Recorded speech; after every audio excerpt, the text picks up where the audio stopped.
Do you know any of them? Do you know them? Yeah, and I know the other one.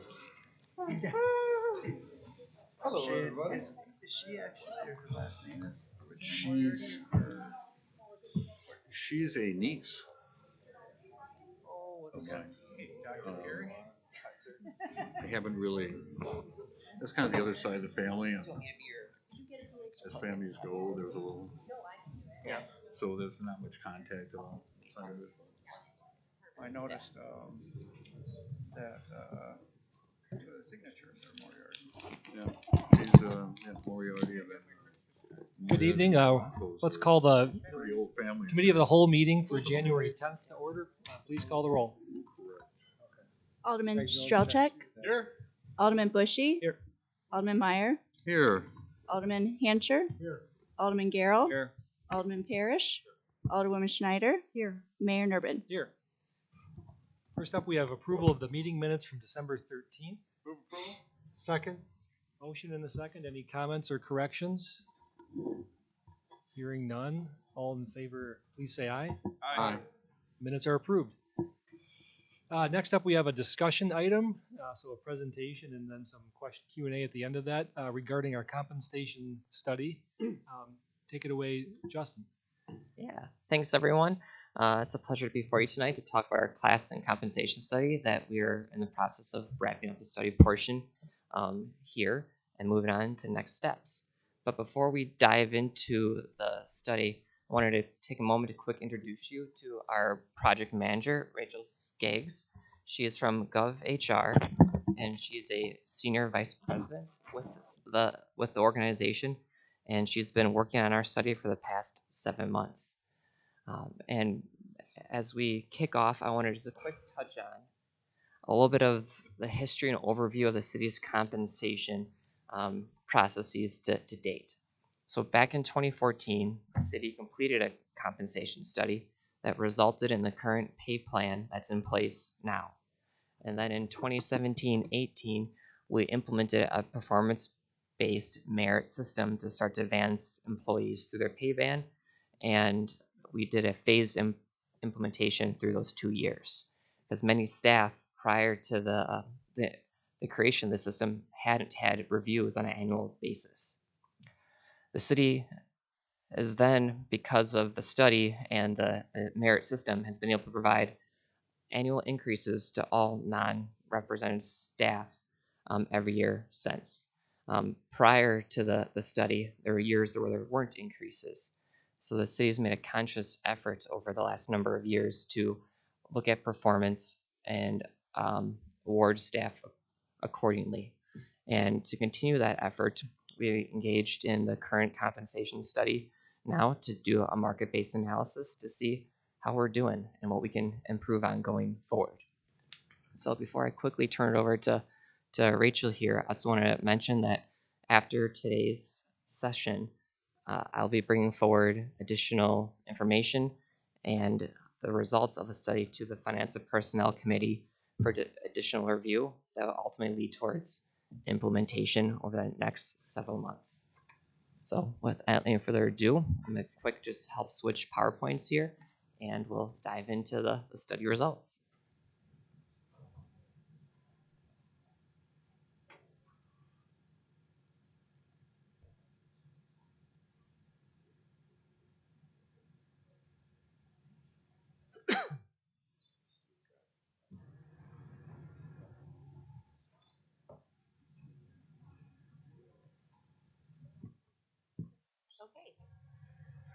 Perfect. Good evening, everyone. Thanks for having me. My name's Rachel Skaggs with GovHR, Senior Vice President. I've been with the company for about 3 years.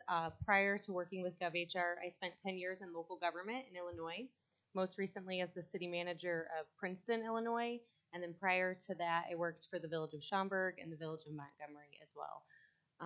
So my focus at GovHR is classification and compensation studies. That's what I enjoy doing, and it's what I do all day, every day. So happy to have worked on this study and looking forward to kind of going over and sharing the results of the study with you.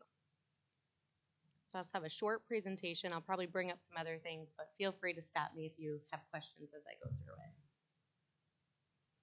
So I'm going to talk about the job evaluation that we did, which really led to the proposed classification plan. So really looking at the internal equity within positions in Mequon. And then I'll talk about the compensation survey. And is my microphone? That's okay. And then I'll talk about the compensation survey and the proposed compensation plan, which really looks at the market, market competitiveness that we surveyed and analyzed. And then I'll go over recommendations for implementation of the plan, and then talk about the future administration of the plan. One thing that's really important when we put together a plan and present it, we want to make sure it's a plan that you're going to be able to use for many years. You're not going to have to do a full study anytime soon, and you can, update it and use it for many years to come. So one of the first things that we did was a job evaluation. And I want to take a quick moment here and just say that, all the employees were really involved in this process. They all had to fill out a job analysis questionnaire. We met with employees virtually. Supervisors reviewed those, and everyone just really did a great job, and it's really great to work with. So we appreciate all the time and effort that all the city employees contributed to this process. It really makes for a good plan when we get that kind of feedback and contribution. So there were 53 positions that we reviewed. And when we review positions, we look at these 9 job factors to establish internal equity. So we look at education, the required preparation and training, work experience, the years of experience needed to perform the job, decision-making and independent judgment, responsibility for policy development, and then also implementation of policies, planning of work, contact with others, work of others, working conditions, and then use of technology and specialized equipment. So each position was evaluated based on the information that we received by the city. So each employee filled out a job analysis questionnaire. Supervisors and department heads reviewed those. However, we always emphasize to supervisors and department heads not to make any changes to what the employees stated, but there's a spot for them to put comments at the bottom if they had additional comments. And then all of those come back to GovHR along with the employee or the position's job description. So we review all of that, and then we have a virtual interview with at least one employee in each position to really expand upon the information that they provided us and learn more about their job. Based on that information, all positions are given a JFA score, which stands for Job Factor Analysis. And then we put together a classification plan to develop internal equity, meaning how positions relate to one another in Mequon. There were also a couple instances where we recommended job title changes, and we'll go over those as well. When you look at table 1 in the report, and I can pull it up here as well, there's 10 grades within the classification plan. So all the grades are separated by 50 points. So positions that fell within those 50 points are in each grade, and that creates the internal equity within those positions. The second component of the study is the external market analysis, or the compensation survey. One of the first things that we did was establish comparable communities. You can see the detail of that in Appendix B, but we looked at these 7 criteria. We looked at population, total equalized value, property tax levy per capita, basic spending per capita, shared revenues, per capita debt, and proximity. So a closer a community was to matching Mequon for each of those criteria, the more points they would receive. Thus, a community with 100 points would be determined to be the most comparable, and so on. So then we sort them and create a cutoff. In this instance, we used 74 points. So communities that received 74 or more points were determined to be most comparable. You can see the list up here on the screen of the communities that received 74 plus points. The ones with an asterisk next to them responded to the survey or supplied GovHR with a copy of their most recent compensation structure. We had a great response rate and had a lot of good data to look at and analyze. So all of the data is collected either through the use of a survey. We use a Google survey, and within that survey, we define each position to make sure we're gathering accurate data. We know that sometimes a community might have a position that's similar, but maybe their job title is a little different. But by reading that kind of brief description of the position, they can still provide us with a position even if the job title is different. And then we review all of the information to determine that it's appropriate for the position that's surveyed. Salary ranges are the preferred method to gather salary data. So you'll see that we also gathered actual salaries, but we really don't use that. We prefer salary range data. We would only use actuals if we didn't have at least 3 range data points for a position. Obviously, with actuals, a lot of things go into that, such as longevity, performance, things like that. So we prefer to use range data. And then one of the things that we did when we collected this data, it's the current market for the position. So to think about when you're going to implement this in 2023, we have increased the proposed recommended ranges by 3% to reflect that. Then the compensation plan is developed. So we developed the compensation rates at the 50th percentile of the salaries of the communities surveyed. And you'll see that on table 2 in the report. So the pay ranges and the pay plans have also been calculated at the 50th percentile, and that is shown in table 3. So overall, there's those 10 grades, and there's 3 bands for each of those. So, and that really just reflects the market and how I'll talk about gradation on the next slide. So grades 1 through 3 are in pay band A, grades 4 through 7 are in pay band B, and grades 8 through 10 are in pay band C. Grades 1 through 7 have a 35% range spread. So that means to get from the minimum to the maximum of the range is 35% different. Grades 8 and 9 have a 40% range spread to get from the minimum to the maximum. And then the next thing I'm going to talk about is gradation. And really all that means is the difference between each grade, and that's to reflect what we saw in the market through that market analysis. So grades 1 through 3 have a 10% gradation, meaning to get from grade 1 to 2, it's 10% different, 2 to 3. Grades 4 and 5 have an 8%, and grades 8 and 9 have a 20%. Once the plan is implemented, these are kind of our recommendations. They can be adjusted, but these are typical recommendations. The first one we always recommend: anyone whose present pay is below the minimum of the range for their classification should be raised to the minimum as soon as possible. Employees whose compensation is within the range for their current classification should be slotted into the new plan at their current rate. This next bullet point doesn't apply, but if it did, or if it does in the future, this would be our recommendation.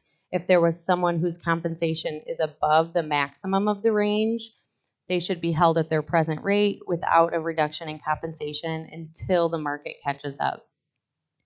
And then the city can also consider, when the plan is implemented, a one-time longevity increase as part of the implementation.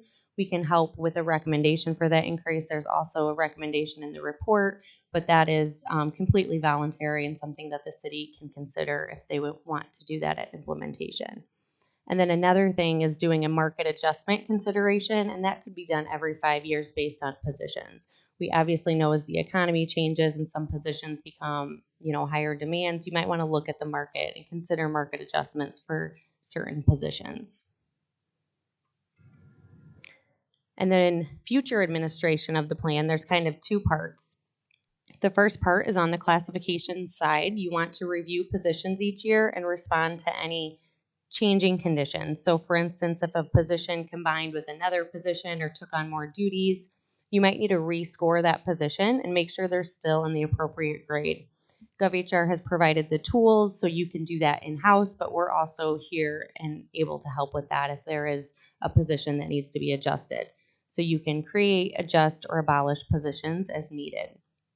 On the compensation side, you want to look and survey the communities annually, or look at CPI each year and adjust the ranges to make sure you're keeping them current with the market. And the survey isn't a full survey like we just did, but a simple survey just to the communities to see what their most recent pay increase has been, take an average of that, and adjust your ranges by that. And then the last one, considering pay adjustments, that again would be if a position has moved grades, taken on more responsibility, or any changes with the positions, you're going to want to look at for pay adjustments and consider those if they're needed. So I know that's a kind of a brief overview. I'm happy to pull up the tables and walk through those unless there's any questions I can take first. If anyone has any. Alderman Meyer. Thank you for the presentation. Appreciate that. And thank you for your work on it. So I've noticed that you have inside of there for market, and you have on there for longevity, you have on there. What about performance-based bonuses or? Yeah.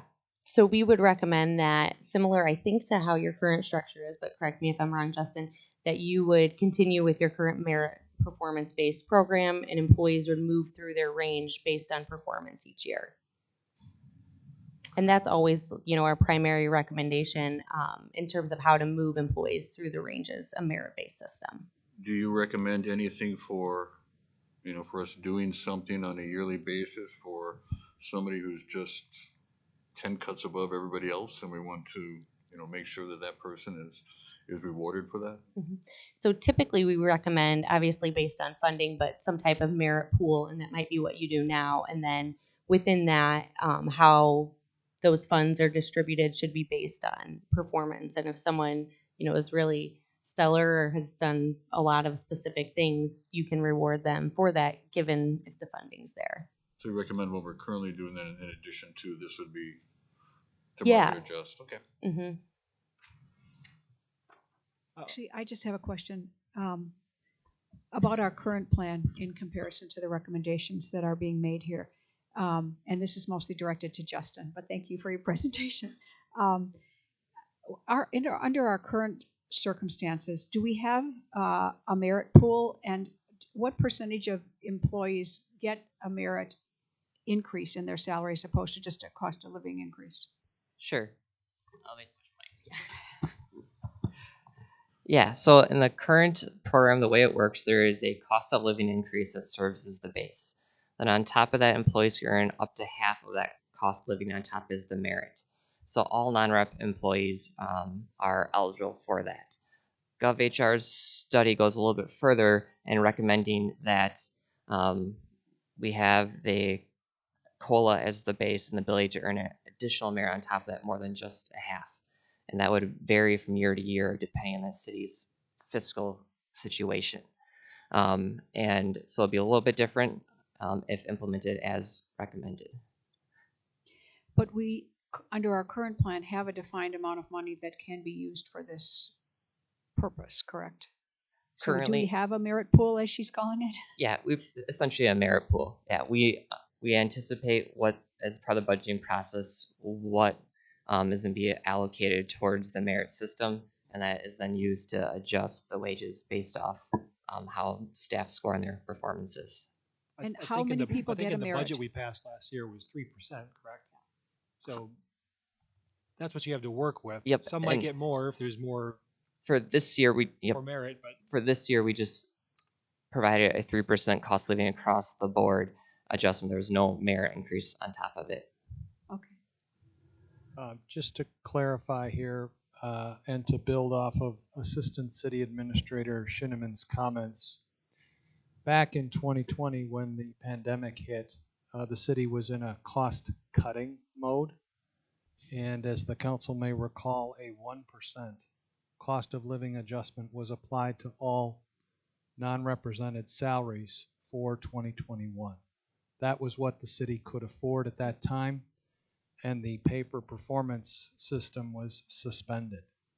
That carried through into 2022, and a decision was made by the senior executive staff team to carry through that system yet again this year, given the high rate of inflation and the desire not to put employees through a merit evaluation and give them the money that they would otherwise need at 3% versus 8% inflation.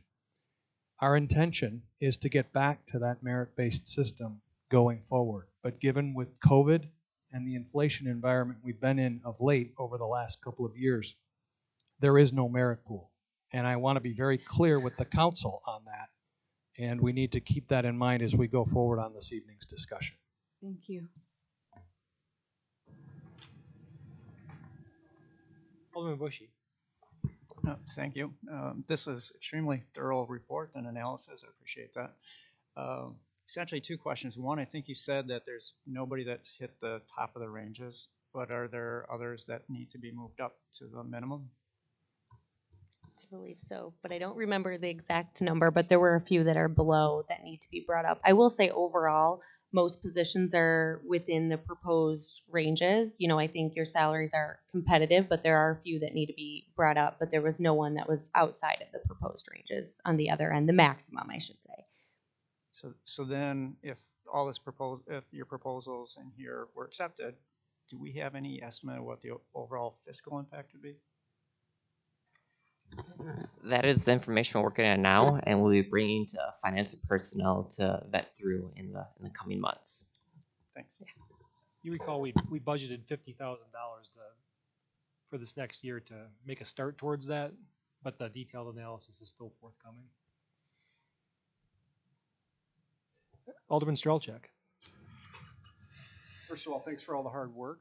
I did have one just kind of basic question on proximity. I found that kind of ironic that that was only 10%. I understand as, you know, value within the community, taxable rate and everything else. Our talent pool is going to be more competitive locally than somebody that would maybe move, like, you know, we could lose somebody to Cedarburg or Grafton.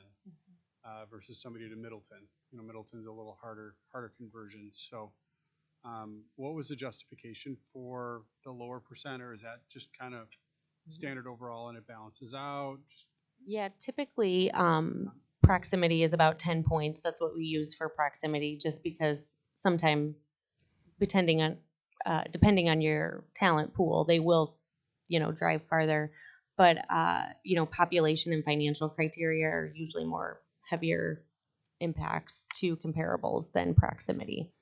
But that's a good question. So the ones that you use, we have different criteria for each state. So that's the basic criteria that we use for Wisconsin based on the information we can gather.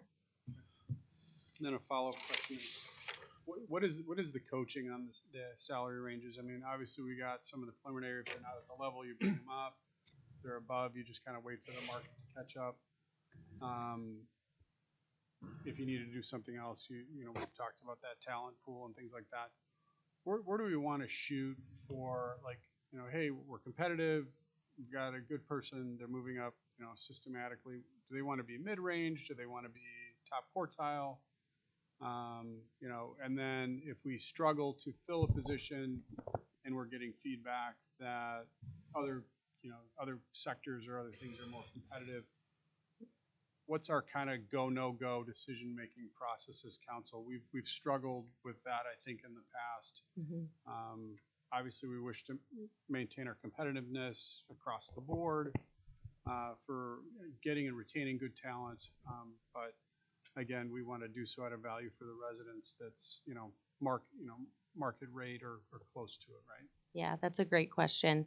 And it's really a philosophy of the city, you know, what you want your philosophy to be when you want employees to be at midpoint, or one of the benefits is, you know, having that open range. So if you have a hard to fill position, you have the flexibility of bringing a position in closer, you know, to the midpoint or higher if you need to.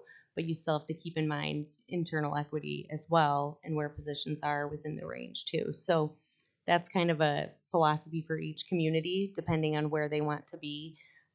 You know, we've developed the plan at the 50th percentile, which I think is really competitive, but down the road, if, you know, you want to be at a higher percentile, that would be a philosophy change on what percentile you want to be at, depending on if you're having issues recruiting or with the talent pool. Yeah, so like if we're bringing in an experienced person, we'd maybe shoot to bring them in at that 50th percentile-ish. So we would always recommend, at least at the minimum, up to the midpoint typically. For extreme situations where maybe you have someone with a lot of experience, you know, they're requesting a higher salary, you can bring them in higher, but we typically recommend between the minimum of the range up to the midpoint. Great. Any other questions?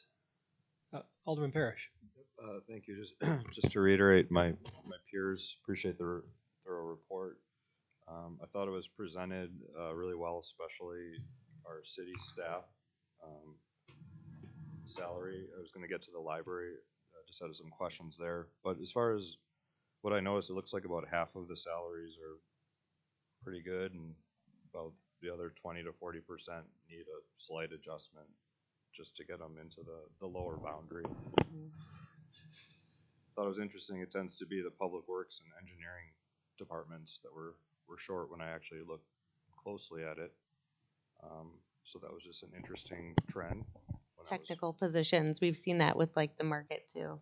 Okay. Yeah.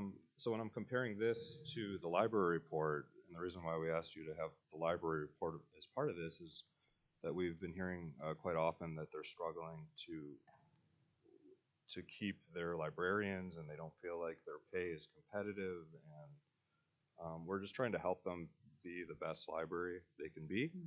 And so when I'm looking at this, I don't really see like what are the current salaries. There's like a range being presented, and I can't make the determination how are they doing? How are we doing paying our library people? So I don't think they currently have ranges, if I remember correctly. So we just had actual data for them, which we didn't include actuals in the report. But I am presenting to them, the library board specifically on this, I think next month, where we'll talk some more about that. If I remember correctly, and I'll have to pull up the spreadsheet. Page 37 of our packet.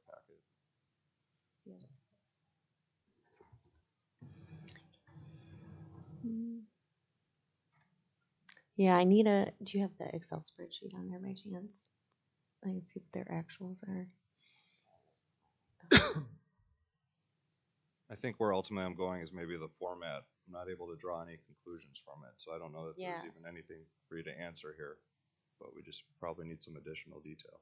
Yeah, it might be helpful to have their actual salaries to see which ones are below the range. I think that's what you're getting at, right? Exactly. To see how they. I can't I think draw any conclusions. we are going to get into libraries financials in a little more detail early this year, so I think there's time to get that discussion made before we need to take actions for next year's budget. Thank you. Any other questions? Justin and Rachel, are you able to pull up the list of positions that are recommended for a title change? And are you able to pull up a list of the positions that meet that very first criteria in terms of potential adjustment? Yeah, let's do the title change first.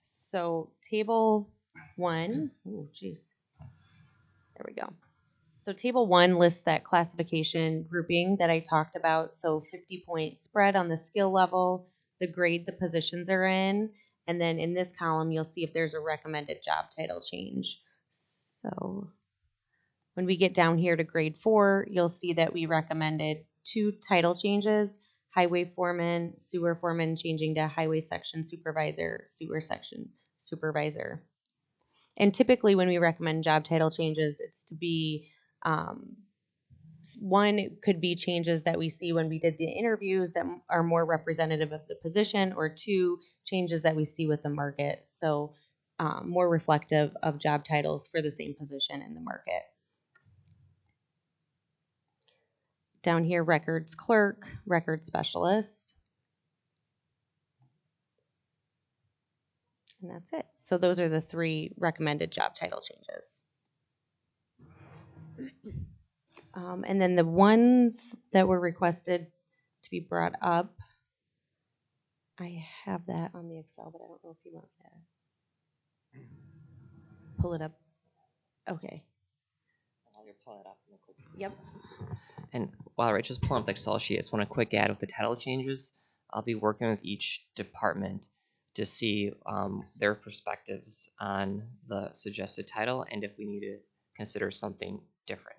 So that would be another item that will be coming forward to finance and personnel as we work through implementation. I have a question.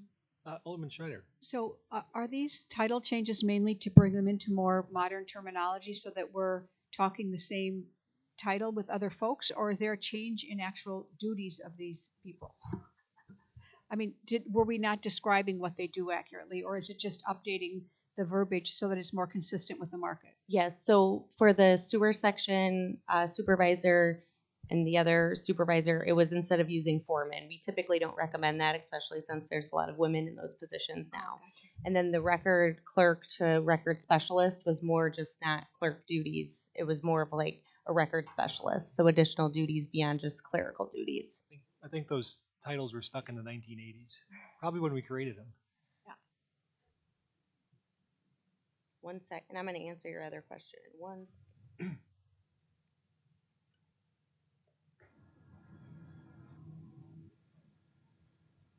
And just to clarify, these are the positions that would be below the pay range that's otherwise recommended as part of the new plan.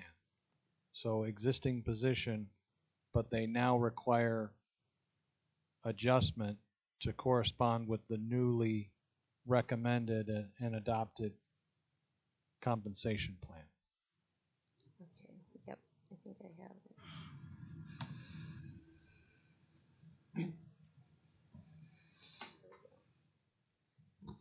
Okay, so these are the positions that, oh yeah, I see what you're gonna do, perfect.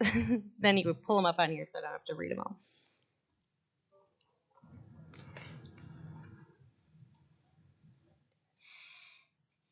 So ones in green here, I'll just go down the list, are ones that are below the proposed minimum, some just slightly, others a little more. So assistant city administrator, assistant city engineer, building superintendent, building with the 2023, that one is within range now.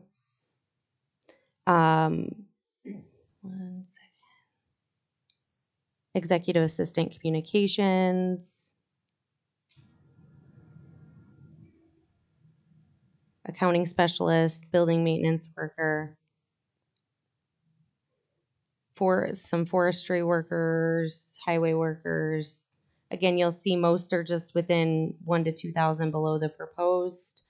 Sewer maintenance worker, accounts receivable specialist, admin assistants in a couple divisions, admin clerks. So most are just right below that, but there are quite a few that fall right at the minimum of the range.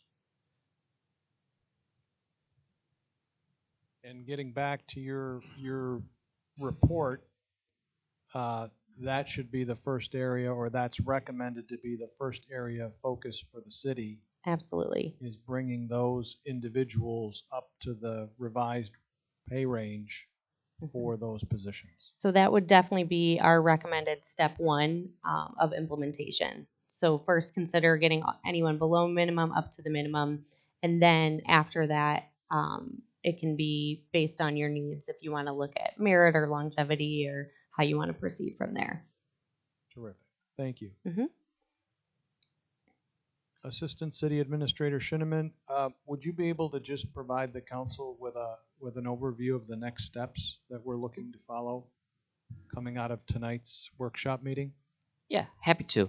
So after tonight, we'll be looking to bring the study's findings and the data to finance and personnel over the coming months, where we'll review the information a little bit more in-depthly and talk about implementation processes and potentially phasing it in over the X number of months or longer, depending on the committee's direction. Once we have that refined with the committee, we'll be looking to bring it forward to the Common Council for ultimate adoption of the new salary structure and plan to implement. Fantastic, thank you. And great report. It really, the methodology is thorough, it's easy to understand. I like that we've got tools to adjust as we go forward. I think our last plan, we got a plan and it slowly went out of date over time. We just got to the point where we needed another plan, but I think you've provided the tools. We'll be able to keep it more up to date as we go.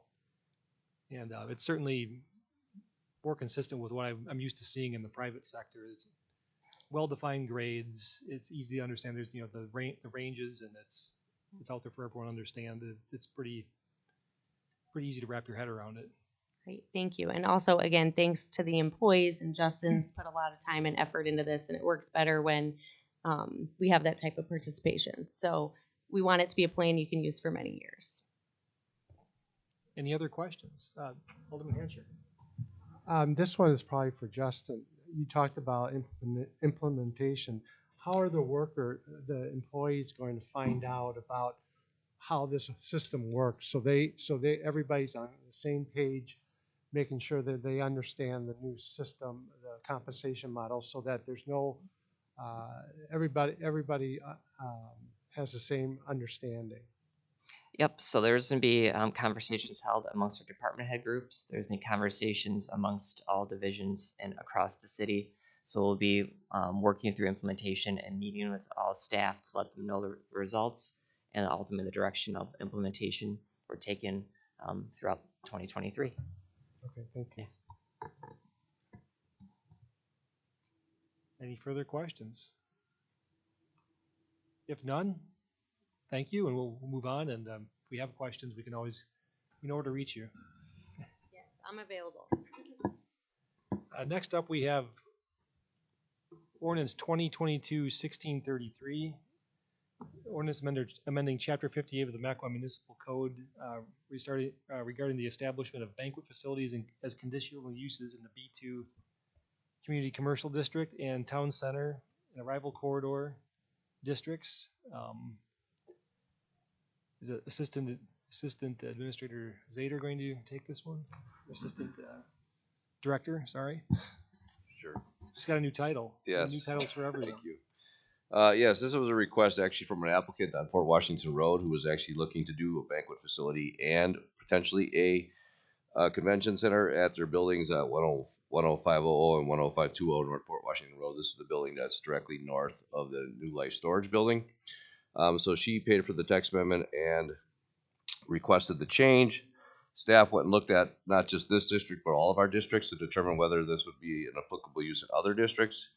And at the time of this came forward, we decided that we would split the convention center and the banquet hall, banquet and reception hall uses into two separate classifications because we felt that certain uses would be better off in our commercial corridor, but not maybe in our business park. So what we ended up doing was allowing banquets and reception halls in both the B2, the town center and the Arrival Corridor, and then the convention and conference center in the B2, B4, and Uleo Creek mixed use district.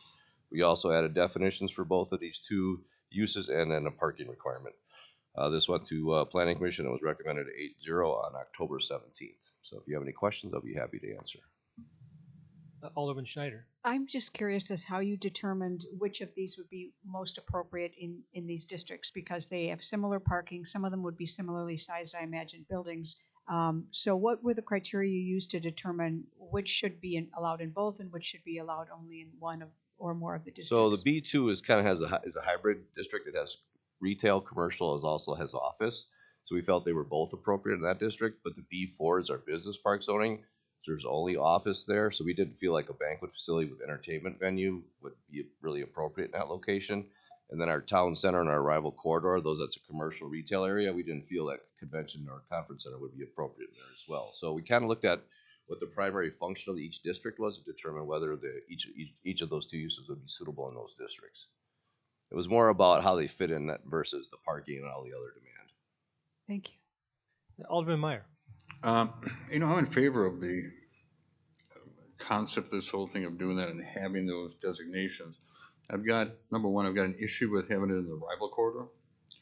The Arrival Corridor was originally set up so that it would be lesser intense, smaller, and working towards the town center. And that's the way that this was all set up originally. 12,000 square foot banquet centers inside. I don't think there's a small lead up to the town center inside of it. And so that was the original concept when we started this whole town center issue in doing that. So we had that section, so it'd be less intense. So number one, I think that we should leave, and I'll make a motion to take the Arrival Corridor out of that. The other thing is that always kind of bugs me a little bit is the fact that every time we do something like this, it's always under the conditional use. And I think that these are so much intertwined, the convention conference center or banquet center. I mean, because either one could be used for either function, actually. I mean, if you're when you take a look at what's out there and read classifications in on the website or whatever you want to do for it. I really think we need to go back and take a look at this and put some hardcore yes and no's that you can do inside of these things, and just make it and not make it a conditional use, just make it a use, permitted use for the area. What happens is most of the time, as you know as well as I do, is when we make some conditional use, there's always kind of fringe things, and then the state takes over and say you can't do this or you can't do that, and because it's a conditional use. But if it's permitted use or not a permitted use inside of them, what they're allowed to do, then we've got a little more. Yeah, you're right. I mean, the biggest issue of making a conditional use is that we can set and limit the hours of operation. That's usually the biggest issue. If it's a permitted use, then it would fall back to the district hours of operation, and many of our business, like our B2, our B3, B4, they don't have hours of operation requirements. So if we had say a wedding venue or banquet facility in one of those districts, and it's a permitted use, we couldn't regulate the hours of operation, and they could go on until 2 in the morning, and that might not be appropriate for some of the areas that are abutting other single family. Other zoning districts like Town Center do have limitations in their hours of operation, so that's less of an issue. But that's probably the primary reason. You're right with the way the state law is now. You can't really limit a lot of the conditional uses, but hours of operation is one of the key driving criteria that we can use to limit the impacts on any surrounding properties. That's the main reason we keep them as conditional. But it does leave us open for all the other stuff, though. I'm not sure I follow that. Well, I mean, if there's no any other conditions we put on top of that. You can add other conditions. You just have to have some legal basis for those conditions. It's a little bit harder than it used to be, but we still can if we can make the case that the conditions relative to protecting the residents of the surrounding area, we can still make that case. But with a permitted use, it becomes a lot more difficult to do that, especially if you have a district that's abutting, again, single family or in a close proximity to single family. It's nicer to have those conditional uses. That way, if there's a future problem, then you could revisit those conditional use criteria at a planning commission if it becomes an issue. My other question is why, and I'm going to make a motion to remove it, but why would you have inside of a arrival corridor, which is supposed to be a less intense area, why would you have that a 12,000 square foot one instead of having the other way around? Arrival corridor typically is allowed in other types of uses is allowed to have bigger types of buildings. We wanted the town center to be more small scale retail with smaller size retail spots. So we have limitations of 2,000, 3,000 square feet for certain uses. As you get in the arrival corridor, we allow for larger scale buildings. I can see it both ways. It's that was a decision we made when we did that. If you're not comfortable with it being an arrival corridor, that's an option. As you go further west there, you do come closer to other residential properties, but the finial is for sale. That would be probably a nice facility for that type of use in that building, and that's currently zoned arrival corridor.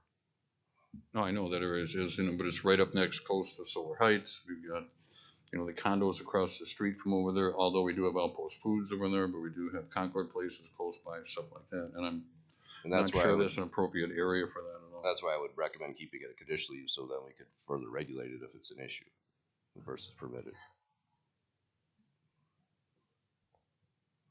I'd make a motion for approval, but eliminating the arrival corridor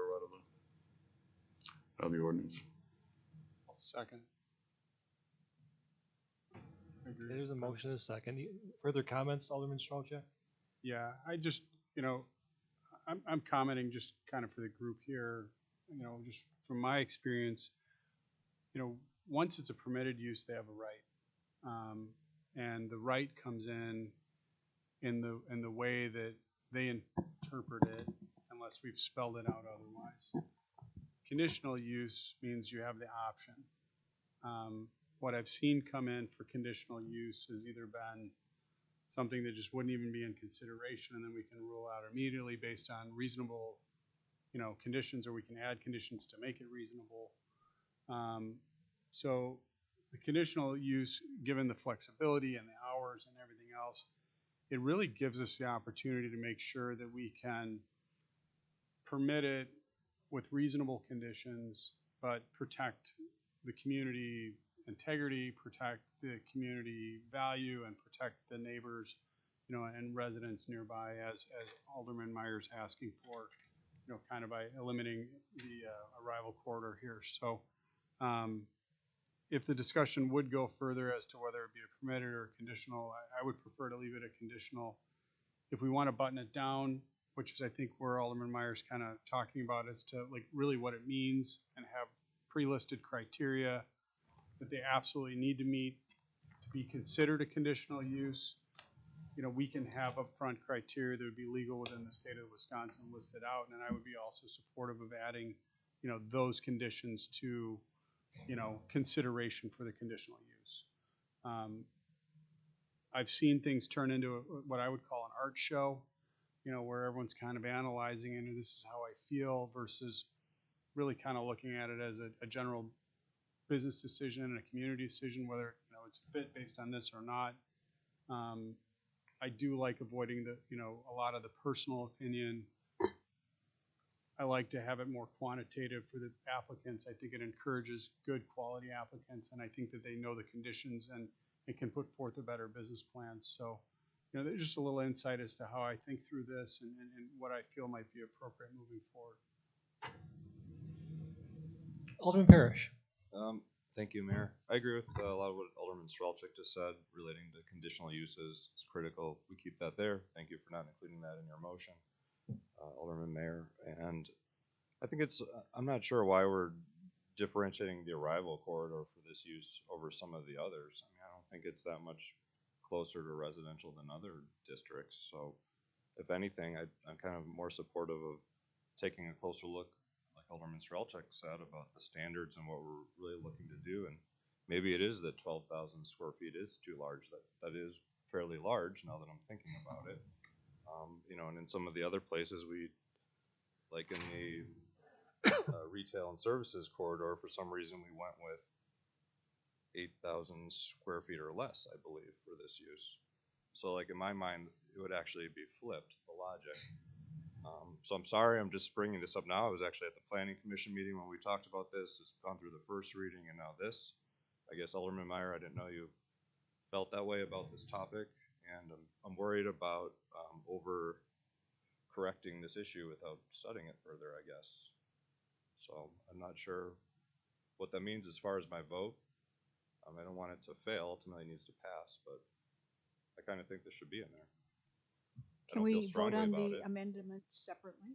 Well, is the hang up the size of the use in the arrival corridor? I just don't get why we're removing it. I mean, well, you could remove it, and you could anything, always should be add out it of the later arrival and study it corridor more then. before you add It's it out back of in. the arrival corridor. So there are some inconsistencies here. Make a reasonable motion, I'll second it You for an could amendment. also split the Just can we do a question, whole- because you do technically have two issues there. You could split that question, approve the motion, approve the full as presented, and then the amendments. You could do that, or you could make a motion to amend in some way specifically. Alderman Meyer. Well, could we could, approve this, eliminating the rebel corridor with having it go back to the planning commission and have them take a look at that again for the size and that and the requirements in that area. Yeah, there's no pending application for the arrival corridor. This was driven by the request for the B2, so I don't see anything coming forward. And if somebody does, they could always request it as well. But I don't see an issue of just taking it out and revisiting the issue at planning commission too. Do we have a motion? Do a motion. and a second. There's a motion to approve it with the removal of the arrival corridor. So I think that would, if we wanted to go that route, we could get 80% of this done tonight, and we could always send the arrival corridor portion back to the planning commission. I'd actually like to remove Yaleo Creek too, if we're doing arrival corridor. I'd actually like to I don't approve the whole differentiate thing them. and then talk about the restrictions afterwards in separate amendments. I'd rather approve it as a concept and as something we want to do in our city, is have allow these uses and then separately discuss whether or not we want to amend different portions of it. I think this is overall a good idea, and I think I would like to hear a little more discussion about the Yaleo Creek arrival corridor, what sizes might be appropriate to restrict, et cetera, and still be able to move forward with the concept of this ordinance. It says What is that? that's a different motion. Yeah. No. Slightly. Alderman Strelchak. So what are you saying? Like, Well, I think, I'm just concerned that how we're do we gonna want to be, accomplish then this? going to having Uleo Creek be a separate discussion. I What- think this is I think what I heard is you'd like to the approve. Rival Corridor and Uleo Creek removed, and those both could go back to the Planning Commission for further vetting and in That would be- study. That would be fine. I And- just think we should at least approve, the ordinance For the tonight, appropriate areas that are. for the on the areas that are document. not contentious for these other aldermen. Yeah, I B2, seconded that B4, and motion. Town Center, yeah. I would accept that. Would you, Alderman Meyer? So you just want to approve B2 and B4 And Town Center. Down south. And Town and Center. Town Center? Yeah, I can accept that And as a then- friendly amendment. I mean, I'm fine with it all, but I think we should at least approve what we can approve tonight. So the mover is amenable to, as the seconder also amenable to it? Okay. So that's what we have before us. Any further discussion on the item? I guess anyone who's got feedback on those two districts before we send it back to Planning Commission, please provide your input to staff so we can roll that in to kind of feed the discussion, because there wasn't a whole lot of discussion about this at Planning Commission, but that might help them stimulate more thoughts and discussion on the item and help us get farther down the road. I think there's probably a place for it in those districts, just to what extent is I think what we're getting hung up on. Is that generally correct? Okay. Call the vote. No further questions. We'll call the vote on the motion as amended and friendly amended. Alderman Strelchak, Aye. Alderman Bushy, Aye. Alderman Meyer, Aye. Alderman Hancher, Aye. Alderman Garrell, Aye. Alderman Parrish, Aye. Alderwoman Schneider, Aye. Aye. Mayor Newbern. I still get to say something at this meeting. All right, that moves on to the council in just a few minutes. Future policy items for discussion. Anyone got anything real quick? Seeing none, looking for a motion to adjourn. So moved. Motion and a second. All in favor, please say aye.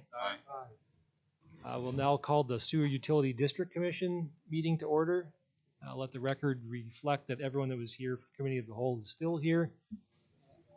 First up, we have approval of the meeting minutes from December 13th. Is there a Move motion? approval. Motion and a Second. second. Any comments on the minutes? Seeing none, all those in favor, please say aye. Aye. Aye. Minutes are approved. Next up, Resolution 4009, a resolution approving a purchase of 2 portable backup pumps and appurtenances from Wisconsin Pump Works of Green Bay, Wisconsin, in the amount of $149,319. Mr. Driscoll, please give us a short overview. This, you may recall, we considered a much more expensive proposal a couple months ago, and this is a little more reasonable. So, take it away. Yes, thank you, Commissioner Nurbin, and good evening, Commissioners.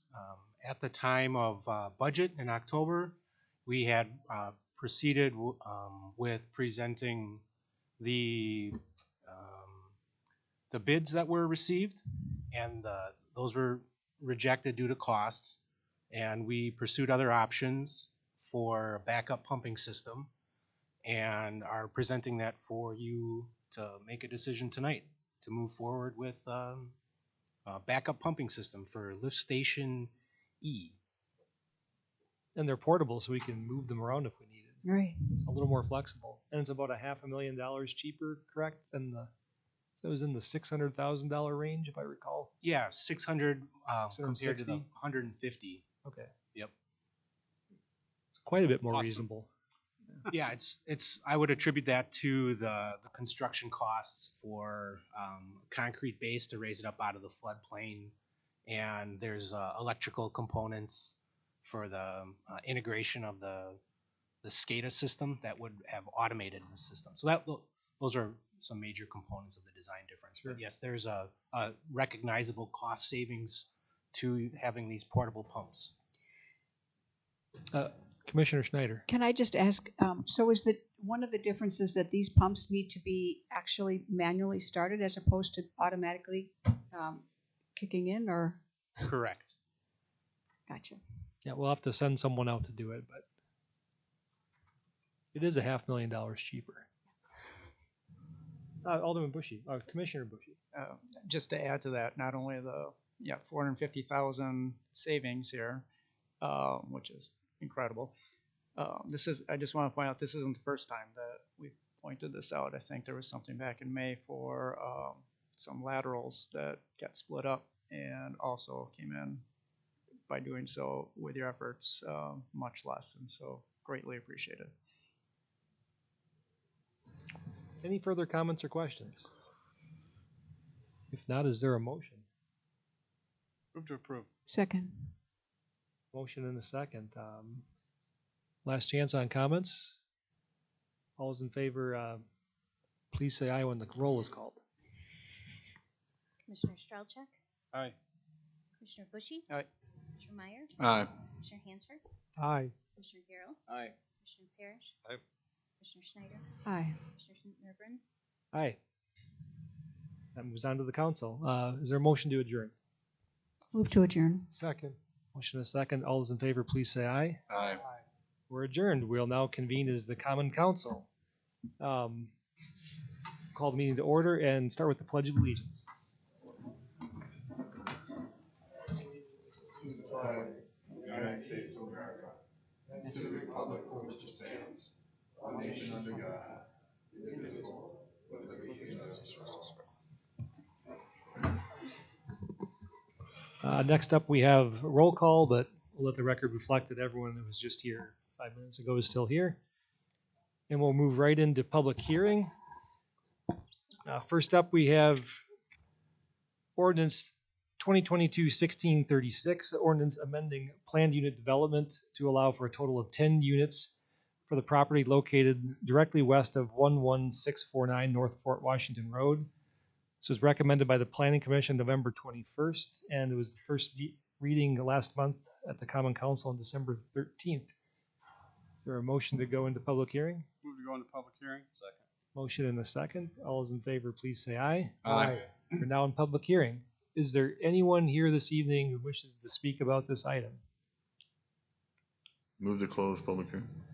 Second. Motion and a second. All those in favor of closing public hearing, please say aye. Aye. Aye. We're back in regular session. We'll take this up for consideration.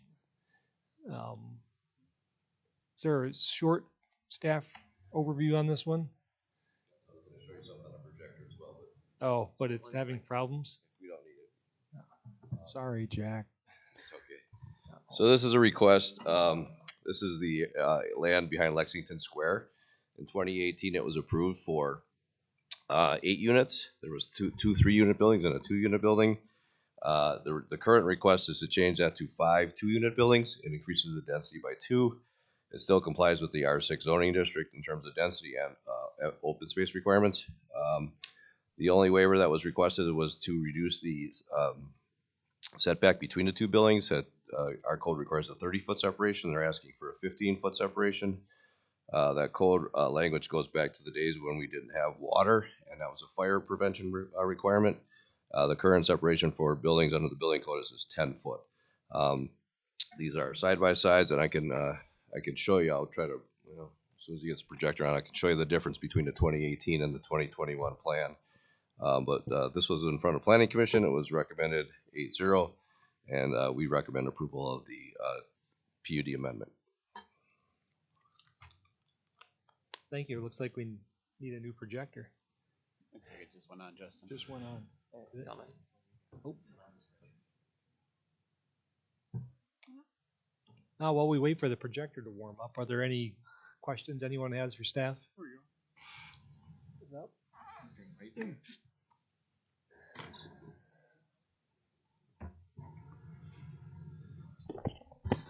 Okay, so this is the current request. For you familiar with the area, this is Eastbrook. This is the 2 commercial buildings. This is the condominiums in the back.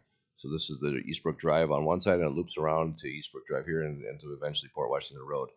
So they're showing 2 unit buildings in this location here, 2 unit buildings in this location here, 1 down here, and then there's a small accessory building for maintenance supplies.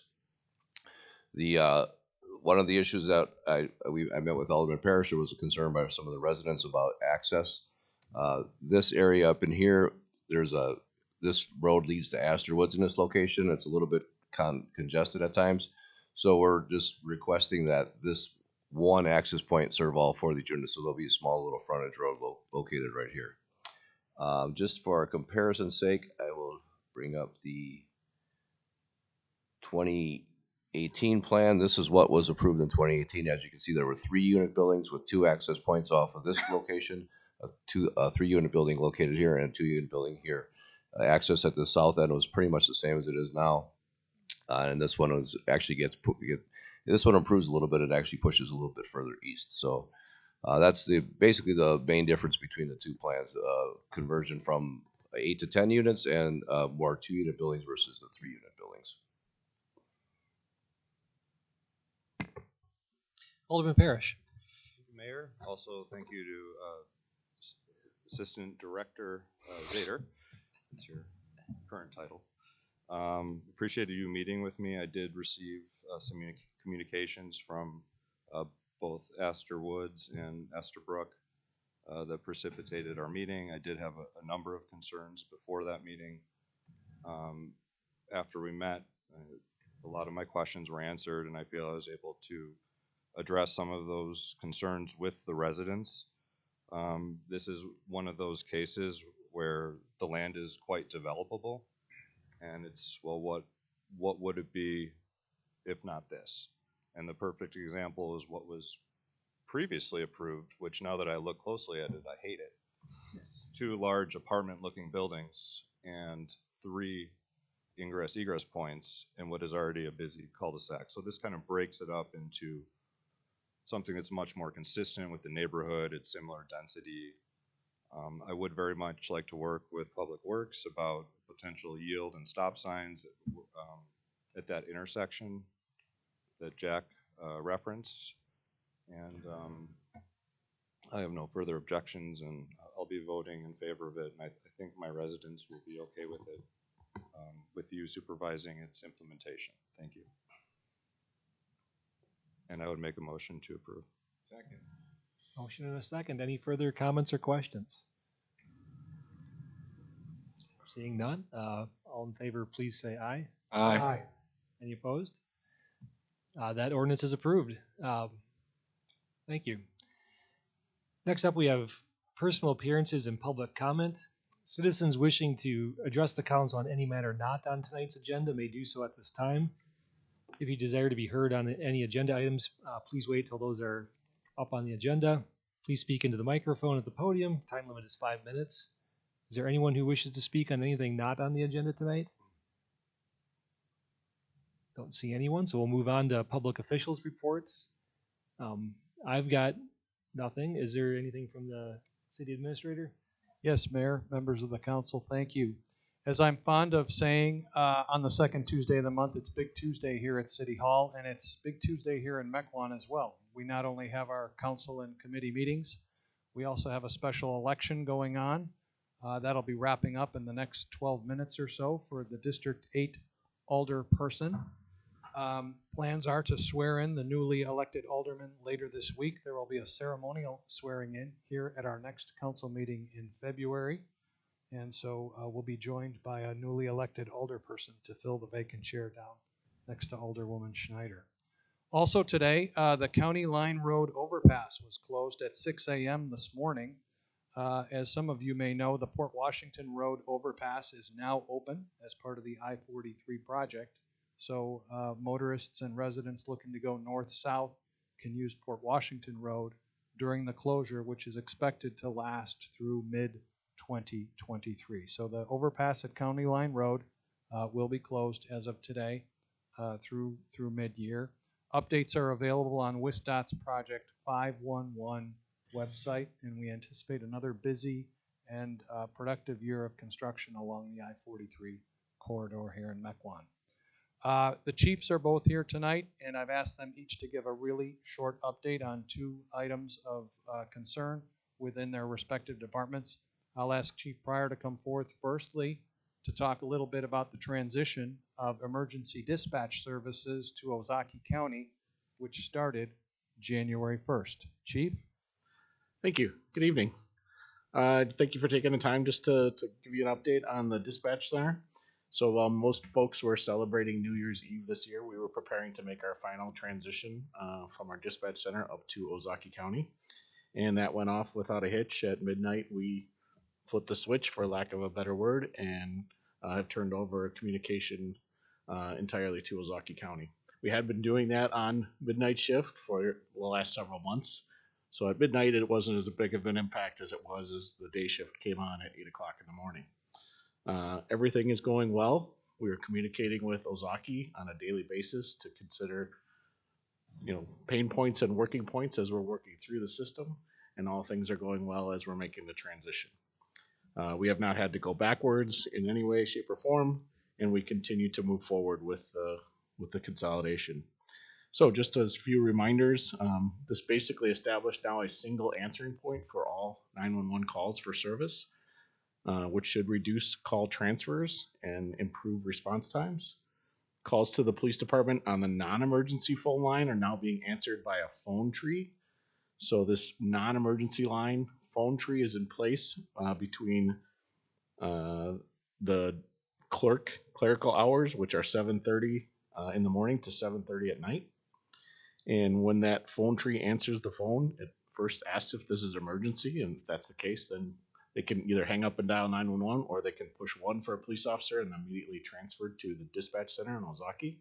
If it's an administrative question, their call will be routed to our administrative clerks, which are on duty. The lobby still remains open 24/7 to the public, so there's restrooms available in the lobby. There's an AED that's been installed in the lobby to assist with emergency situations. Again, the lobby window will be answered in person between 7:30 in the morning and 7:30 at night, Monday through Friday, and from 8 to 4:30 on Saturdays and Sundays. If no one is in the station to immediately answer the window, there's a phone at the window with a sign next to it that immediately connects to Ozaki Dispatch when folks walk in. So if they need help and they need assistance, they can pick up the phone. No dialing needed. It immediately transfers them to a person at Ozaki County.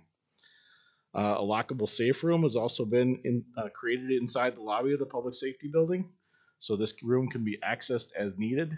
And once inside, an individual can secure the door and lock themselves inside. A similar phone is inside this room for them to pick up the phone and be in contact with Ozaki Dispatch. Ozaki Dispatch also has access to the camera that's located in that room, as well as the camera that's in our police department public safety lobby. And we continue to work with Ozaki County as we move forward, and we're creating a patrol sergeant liaison to work with the Ozaki County supervisor, who's a lieutenant. So our sergeant will be working with the communications lieutenant at Ozaki to continue the consolidation process and work together to make everything go smoothly. So that's all I have. Thank you. Thanks. Thanks, Chief. And then Chief Bialk has a quick update on one of our first responders who was injured late last month, rendering aid on the local interstate system. Chief? Yes, I got an email from Josh the other night. First of all, he's very humbled and appreciative of everything that he's received. He says he's getting better every day. His jaw still needs a little bit of work because he can only eat minced food currently, so he told us to stop sending him food because he can't eat it. He sits on a donut to help heal his vertebrae. Doesn't need knee surgery. He just needs a lot of PT. There's still no time frame on when he might return to work. It's still too early. He still has to heal some more. The Sunshine Rotary dropped off a check last night for $5,000. We forwarded that to Josh.